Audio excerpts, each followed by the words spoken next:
The Hound of the Baskervilles. Written by Arthur Conan Doyle. Narrated by George Willson.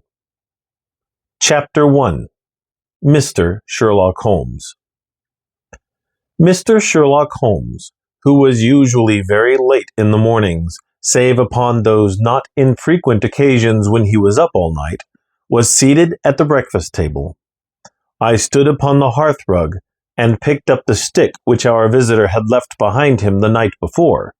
It was a fine, thick piece of wood, bulbous-headed, of the sort which is known as a Penang lawyer. Just under the head was a broad silver band nearly an inch across. To James Mortimer, M.R.C.S., from his friends of the C.C.H., was engraved upon it, with the date 1884.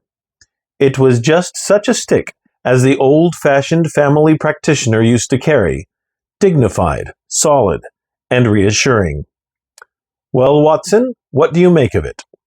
Holmes was sitting with his back to me, and I had given him no sign of my occupation. "How did you know what I was doing? I believe you have eyes in the back of your head." "I have, at least, a well-polished silver-plated coffee-pot in front of me," said he. "But tell me, Watson, what do you make of our visitor's stick? Since we have been so unfortunate as to miss him, and have no notion of his errand, this accidental souvenir becomes of importance. Let me hear you reconstruct the man by an examination of it." "I think," said I, following as far as I could the methods of my companion, "that Dr. Mortimer is a successful elderly medical man, well esteemed, since those who know him give him this mark of their appreciation." "Good," said Holmes. "Excellent. I think also that the probability is in favor of his being a country practitioner who does a great deal of his visiting on foot." "Why so?" "Because this stick, though originally a very handsome one, has been so knocked about that I can hardly imagine a town practitioner carrying it. The thick iron ferrule is worn down, so it is evident that he has done a great amount of walking with it." "Perfectly sound," said Holmes. "And then again, there is the Friends of the C.C.H. I should guess that to be the something hunt, the local hunt to whose members he has possibly given some surgical assistance, and which has made him a small presentation in return." "Really, Watson, you excel yourself," said Holmes, pushing back his chair and lighting a cigarette. "I am bound to say that in all the accounts which you have been so good as to give of my own small achievements, you have habitually underrated your own abilities. It may be that you are not yourself luminous, but you are a conductor of light. Some people without possessing genius have a remarkable power of stimulating it. I confess, my dear fellow, that I am very much in your debt." He had never said as much before, and I must admit that his words gave me keen pleasure, for I had often been piqued by his indifference to my admiration and to the attempts which I had made to give publicly to his methods. I was proud, too, to think that I had so far mastered his system as to apply it in a way which earned his approval. He now took the stick from my hands and examined it for a few minutes with his naked eyes. Then, with an expression of interest, he laid down his cigarette, and carrying the cane to the window, he looked over it again with a convex lens. "Interesting, though elementary," said he as he returned to his favorite corner of the settee. "There are certainly one or two indications upon the stick. It gives us the basis for several deductions." "Has anything escaped me?" I asked with some self-importance. "I trust that there is nothing of consequence which I have overlooked." "I am afraid, my dear Watson, that most of your conclusions were erroneous. When I said that you stimulated me, I meant, to be frank, that in noting your fallacies, I was occasionally guided towards the truth. Not that you are entirely wrong in this instance.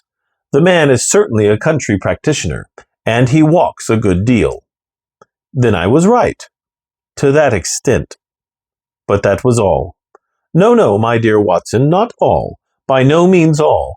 I would suggest, for example, that a presentation to a doctor is more likely to come from a hospital than from a hunt, and that when the initials C.C. are placed before that hospital, The words Charing Cross very naturally suggest themselves. You may be right. The probability lies in that direction, and if we take this as a working hypothesis, we have a fresh basis from which to start our construction of this unknown visitor. Well then, supposing that CCH does stand for Charing Cross Hospital, what further inferences may we draw? Do none suggest themselves? You know my methods. Apply them. I can only think of the obvious conclusion that the man has practiced in town before going to the country. I think that we might venture a little farther than this. Look at it in this light.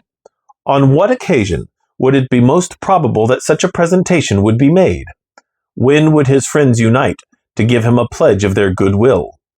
Obviously at the moment when Dr. Mortimer withdrew from the service of the hospital in order to start a practice for himself. We know there has been a presentation. We believe there has been a change from a town hospital to a country practice. Is it then stretching our inference too far to say that the presentation was on the occasion of the change? It certainly seems probable. Now, you will observe that he could not have been on the staff of the hospital, since only a man well established in a London practice could hold such a position, and such a one would not drift into the country. What was he then? If he was in the hospital and yet not on the staff, he could only have been a house surgeon or a house physician, little more than a senior student.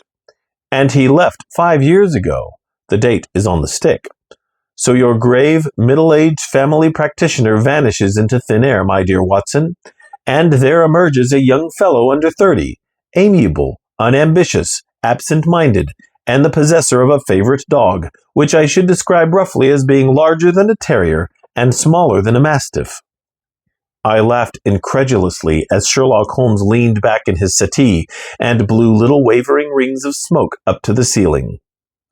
As to the latter part, I have no means of checking you, said I, but at least it is not difficult to find out a few particulars about the man's age and professional career. From my small medical shelf I took down the medical dictionary and turned up the name. There were several Mortimers, but only one who could be our visitor. I read his record aloud. Mortimer, James, M.R.C.S., 1882, Grimpen, Dartmoor, Devon. House surgeon, from 1882 to 1884 at Charing Cross Hospital. Winner of the Jackson Prize for Comparative Pathology, with essay entitled, Is Disease a Reversion? Corresponding member of the Swedish Pathological Society. Author of Some Freaks of Atavism, Lancet 1882. Do We Progress? Journal of Psychology, March 1883. Medical officer for the parishes of Grimpen, Thorsley, and High Barrow. No mention of that local hunt, Watson, said Holmes with a mischievous smile, but a country doctor, as you very astutely observed. I think that I am fairly justified in my inferences. As to the adjectives, I said, if I remember right, amiable, unambitious, and absent-minded. It is my experience that it is only an amiable man in this world who receives testimonials, only an unambitious one who abandons a London career for the country, and only an absent-minded one who leaves his stick and not his visiting card after waiting an hour in your room. And the dog has been in the habit of carrying this stick behind his master. Being a heavy stick, the dog has held it tightly by the middle, and the marks of his teeth are very plainly visible. The dog's jaw, as shown in the space between these marks, is too broad in my opinion for a terrier, and not broad enough for a mastiff. It may have been, yes, by Jove, it is a curly-haired spaniel. He had risen and paced the room as he spoke. Now he halted in the recess of the window. There was such a ring of conviction in his voice that I glanced up in surprise. My dear fellow, how can you possibly be so sure of that? For the very simple reason that I see the dog himself on our very doorstep, and there is the ring of its owner. Don't move, I beg you, Watson. He is a professional brother of yours, and your presence may be of assistance to me. Now is the dramatic moment of fate, Watson, when you hear a step upon the stair which is walking into your life, and you know not whether for good or ill. What does Dr. James Mortimer, the man of science. Ask of Sherlock Holmes, the specialist in crime. Come in."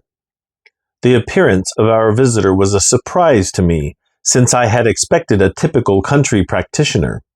He was a very tall, thin man, with a long nose like a beak, which jutted out between two keen gray eyes, set closely together and sparkling brightly from behind a pair of gold-rimmed glasses. He was clad in a professional but rather slovenly fashion, for his frock coat was dingy and his trousers frayed. Though young, his long back was already bowed, and he walked with a forward thrust of his head and a general air of peering benevolence. As he entered, his eyes fell upon the stick in Holmes's hand, and he ran towards it with an exclamation of joy. "I am so very glad," said he.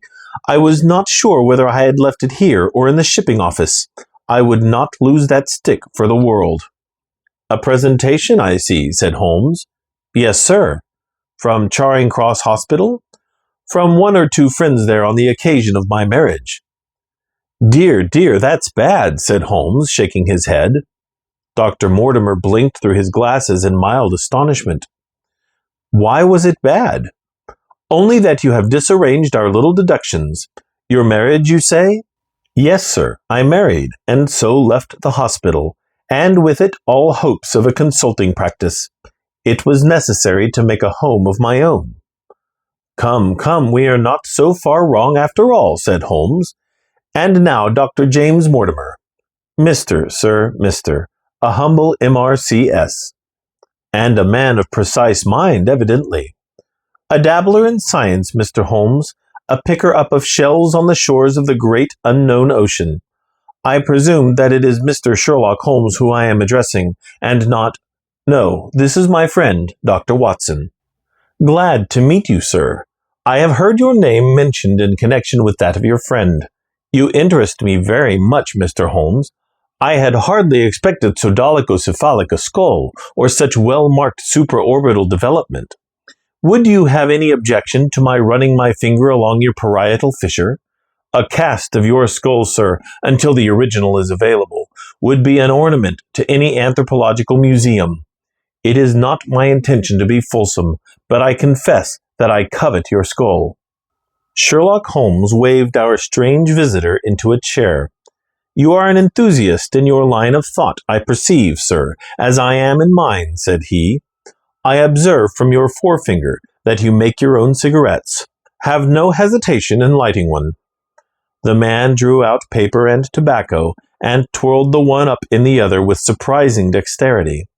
He had long, quivering fingers, as agile and restless as the antennae of an insect. Holmes was silent, but his little darting glances showed me the interest which he took in our curious companion. "I presume, sir," he said at last, "that it was not merely for the purpose of examining my skull that you have done me the honor to call here last night and again today." "No, sir, no, though I am happy to have had the opportunity of doing that as well. I came to you, Mr. Holmes, because I recognize that I am myself an unpractical man, and because I am suddenly confronted with a most serious and extraordinary problem. Recognizing as I do that you are the second highest expert in Europe—" "Indeed, sir. May I inquire who has the honor to be the first?" asked Holmes with some asperity. "To the man of precisely scientific mind, the work of Monsieur Bertillon must always appeal strongly." "Then had you not better consult him?" "I said, sir, to the precisely scientific mind. But as a practical man of affairs, it is acknowledged that you stand alone. I trust, sir, that I have not inadvertently—" "Just a little," said Holmes. "I think, Dr. Mortimer, you would do wisely if, without more ado, you would kindly tell me plainly what the exact nature of the problem is in which you demand my assistance."